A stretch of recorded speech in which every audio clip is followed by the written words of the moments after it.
Сәлеметсіздер ме, құрметті тыңдаушылар? Қазақ тілінің келесі сабағын бастаймыз. Бүгінгі сабағымыз өткен сабақтың жалғасы, тіл білудің пайдасы деген тақырыпта. Грамматикалық тақырыбымыз себеп, салдар, салалас, құрмалас сөйлем. Бүгінгі сабақта сіздер Қазақстандағы мемлекеттік тіл саясатының басты бағыты қазақ тілін ұлтаралық қатынас тіліне айналдыру мәселесі жайындағы мағлұматтармен танысасыздар. Және мемлекеттік тіліміз қазақ тілінің қолданыс аясын кеңейту, қазақ тілін дамытуды насихаттау жолдарын қарастыратын боламыз. Және көпұлтты қазақстандықтар арасында ауызбіршілік, ұлтжандылық, мемлекеттік тілге құрмет сезімдерін қалыптастыру әбден қажет екендігіне көздеріңіз жеткізесіздер. Сөзіміз дәлелді болу үшін дәйек сөз ретінде Қазақстан Республикасы президенті Қасым-Жомарт Тоқаевтың жолдауларында айтылған сөзін назарларыңызға ұсынып отырмыз. Қазақ тілінің ұлтаралық қатынас тіліне айналатын уақыт келді. Бұл үшін барлығымыз жұмыла әрекет етуіміз қажет. Қазақстанда тұратын барлық ұлттар, этникалық топтар біртұтас ұлт болып саналады. Шетел бізді қазақ деп біледі. Өйткені осы сөз біздің мемлекетіміздің атауында тұр. Сонымен қатар келешекте шын мәнінде ұлтаралық қатынас тіліне айналуы тиіс қазақ тілін жылдам дамытуымыз қажет. Бүгінгі сабағымызда қолданылатын сөздік қорымызды танайық. Этникалық топтар, біртұтас ұлт, ұлтаралық қатынас тілі, түркі тілі, орыс тілді қазақтар, подкасы, вайнерлер, байырғы, басқаша, басы қосылу, ерінбеу, жаттау, кем дегенде, құжат алмасу, қалыптасу, қазақи, құжаттану, насихаттау, сезіну, тілдік орта және тағы басқа осы сөздерді бүгінгі сабақ барысында қолданатын боламыз. Алғашқы тапсырмамыз өткен сабақпен байланысты үш тілде сұрақтарға жауап беруге арналады. Бірінші тапсырма: жауапты үш тілде беріңіз. Оны кейде шағын мемлекет деп атайды.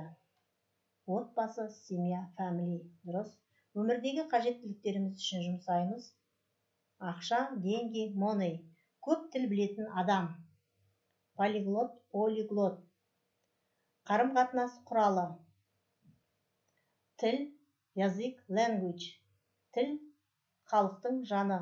Халық, народ, population. Ми қызметін жақсартады. Тіл үйрену, изучение языка, language learning. Қазақстан көп ұлтты мемлекет, государство, state. Қазақстан Республикасының тілі, қазақ тілі, казахский язык, kazakh language. Өзге тілдің бәрін біл, өз тіліңді құрметте демекші, өзіміздің туған тіліміз, мемлекеттік тіліміз, қазақ тілі жайындағы толғанысымызды төмендегі тірек сөздерді байланыстырып жазатын сәтке де келіп жеттік. Төменде берілген ақпараттарды пайдалана отырып, қазақ тілі туралы шағын ой толғау жазыңыз. Келесі тапсырмамыз тыңдалым. Үшінші тапсырма: бейне материалды тыңдап, сұрақтарға жауап беріңіз. Бейне материалды көріп тамашалайық. Және төмендегі сұрақтарға жауап береміз. Келесі тапсырма Оксана Лоскутова деген тележүргізушінің сұхбатын тыңдау арқылы орындалады. Кәне тыңдайық. Сұрақтарға жауап беріңіз. Келесі тапсырма оқылым. Мәтіндерді оқыңыз.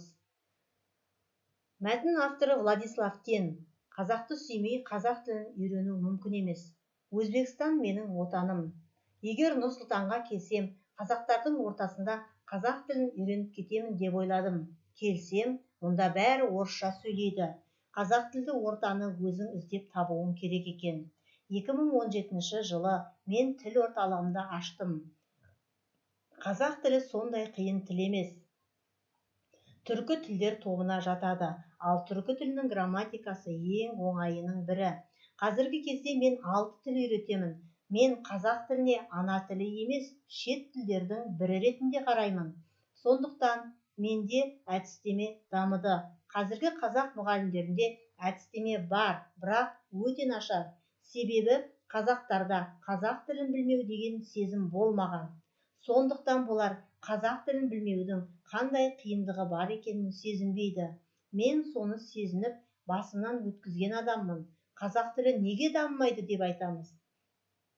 Қазақ тілін үйренгісі келетін қаншама орыс тілді қазақтар бар. Оларға жеңіл әрі тез үйрететін жақсы әдістеме жоқ. Мен асқазан дәрігері едім, қазір тіл дәрігерімін. Ең алдымен диагноз қоямын. Біздің қоғамда үлкен дерт бар, ол қазақ тілін білмеу дерті. Мен содан науқастарды емдеп жазамын. Менің тіл үйрету әдісім грамматика, фонетика, сөз. Ағылшын тілін не үшін үйренеміз? Ақша табу, шет елдерді аралап еңбек ету үшін, үлкен табысқа жету үшін. Ал қазақ тілін не үшін үйренеміз? Тек бір ғана себеп бар. Мен де қазақпын, Қазақстанда тұрамын деген сөз ғана. Басқа ешқандай себеп жоқ. Сондықтан жалғыз жол, сен де қазақсың, Қазақстанда тұрып жатырсың деп қазақтардың санасына құюымыз керек. Сана мен жүрек оянбай, тіл мәселесі шешілмейді. Шындап келгенде, қазақ тілі мені деп айтпайды. Қазақ тілі менің уақытымды да, ақшамды да кетіреді. Бірақ мен қазақ тілін жақсы көремін. Қазақ тілінің рухы мені өзіне тартады. Қазақты сүймей, қазақ тілін үйрену мүмкін емес. Келесі мәтін Нұрлан Қуантайұлының «Бізге заманауи Абай жолы қажет» деген мәтіні. Оқиық. Қазір 21 ғасыр. Тілді IT саласынан оқшаулап ала алмайсың. Себебі бәріміздің көңіліміз, көзіміз смартфонда. Бұқара контентті көп пайдаланады. Ал бізде қазақ тілді подкаст жетіспейді. Қазақ тілді вайнерлер санаулы. Есесіне орыс тілді, ағылшын тілді вайнерлерде, вайндарда көп. Аудиториясы ауқымды, блогтарда орыс тілді. Сондықтан бізге қазақ тілін заманға сай үйрету үшін қызықты блогтар мен вайндар санын арттыру керек. Ұстаздарымыз шығармашылыққа ден қойғаны абзал. Біз бір Абай жолымен тоқтап қалмауымыз керек қой. Әрине, Абай жолы керемет классика. Алайда қазақ тілін енді үйреніп жүрген адам оны қайдан түсінеді?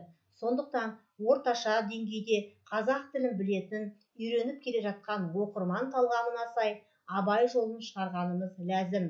Қазір жастар күрделі сөздермен, күрделі сөйлемдермен басын ауыртқысы келмейді. Жеңілге құмар, тіпті әлеуметтік желіде қысқартып жазады. Сондықтан жастарымызға тілді тез үйрену үшін хит әндермен тіл үйрету әдісі тиімді деген ойдамын. Келесі тапсырмамыз осы оқылған мәтіндер бойынша мынау сөйлемдерді аяқтауға арналған. Сөйлемдерді аяқтаңыз. Грамматикалық бөліміміз ережемен танысайық. Себеп салдар салалас құрмалас сөйлем. Құрамындағы жай сөйлемдердің бірі, екіншісінде айтылған істің себебін не салдарын білдіретін құрмалас сөйлемнің түрі себеп салдар салалас құрмалас сөйлем деп аталады. Себеп салдар салалас құрмалас сөйлем құрамындағы компоненттер өйткені, себебі, сондықтан, неге десеңіз деген жалғаулық шылаулар арқылы байланысады. Мысалы, мен қазақ тілін білемін, себебі мемлекеттік тілді білу менің міндетім. Ережені түсініп болсақ, жазылым тапсырмасын орындайық. Сөздік қордағы асты сызылған сөздерді пайдаланып, себеп салдар салалас құрмалас сөйлемдерді жазамыз. Келесі тапсырма: қазақ тілін үйренудің 5 себебін жазыңыз. Үлгі: мен қазақ тілін үйренгім келеді, себебі мен Қазақстанда туып өскенмін. Сабағымызды қорытындылай келе, мынадай қазақ тілі туралы қызықты ақпараттармен бөліскім келеді. Бүгінгі таңда қазақ тілі 16.197.000 сөйлеушісі бар тіл. Қазақ тілі сөйлеушісі көп, ең ірі 5 тілдің қатарына кіріп отыр. Қазақ тілі әлемдегі ірі 40 тілдің қатарына жатады.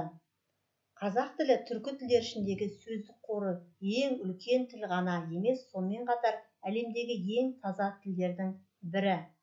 Олай болса, бүгінгі үйге тапсырмамызда қазақ тілінің қолданыс аясын әрі қарай кеңейту және ұлтаралық қатынас тіліне айналуы үшін сіз қандай идея, тың тәсіл ұсынар едіңіз? Ойыңызды жазбаша білдіріп жазып келіңіз. бүгінгі сабаққа қатысқандарыңыз үшін көптен көп рахмет.